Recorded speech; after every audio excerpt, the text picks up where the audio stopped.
नमस्कार। आज म यो चियाको विषयमा कुरा गर्छु। हामी नेपालीहरू चाहिँ धेरै नै चिया सेवन गर्छौँ हैन।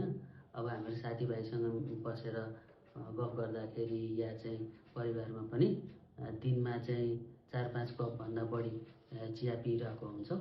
अब यो आज चाहिँ म चाहिँ विशेष गरी चियाले चाहिँ हाम्रो स्वास्थ्यको हिसाबले चाहिँ के गर्छ भन्ने विषयमा बढी फोकस भएर कुरा गरिरहेको छु। जस्तो हामीले चिया खाँदा चाहिँ के हुन्छ भने, जस्तो हामीले खाली पेटमा चिया खायौँ या धेरै चिया खायौँ भने एउटा कुरा चाहिँ एसिडिटी हुने चान्सहरू, पेट पोल्ने चान्स बढी हुन्छ।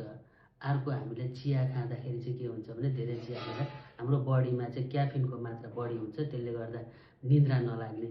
अनि अर्को कुरा, चियाले चाहिँ यो आइरनको अब्जर्प्सन पनि चाहिँ कम गराइदिन्छ र चाहिँ चियामा चाहिँ त्यस्तै गरी चिनी बढी हालेर खाँदाखेरि चाहिँ मोटोपन हुन सक्दछ। त्यस्तै गरी अब आजकल धेरैजना यो ट्रेन्ड छ के भने चाहिँ, जस्तो अब यो ग्रिन टी खाने, यो ग्रिन टी पनि चाहिँ हामीले धेरै खानु हुँदैन।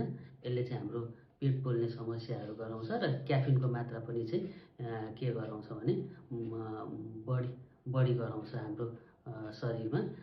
तर अब यो मेटाबोलिजमको हिसाबले र वेट मेन्टेनेन्सको हिसाबले चाहिँ यो ग्रिन टी चाहिँ राम्रो हुन्छ। अब हामीले चियाको विषयमा कुरा गर्दाखेरि एउटा कुरा चाहिँ खाली पेटमा खान भएन र चाहिँ अर्को हाम्रो चाहिँ यो रातिको समय चाहिँ चिया खानु भएन, किनभने यसले गर्दा हाम्रो निद्रामा पनि चाहिँ यसले राम्रो निद्रा नलाग्ने समस्या गराउन सक्छ। त्यो भएर चाहिँ अब हामीहरूले चिया खाने हाम्रो लत छ भने दिनमा चाहिँ 2-3 कपभन्दा चाहिँ बढी चिया नखाँदा राम्रो हुन्छ। र चाहिँ यसले अझ के हुन्छ भने, हामीले चाहिँ अब चिया धेरै खाँदाखेरि पानी हामीले कम खाइरहेको हुन्छौँ।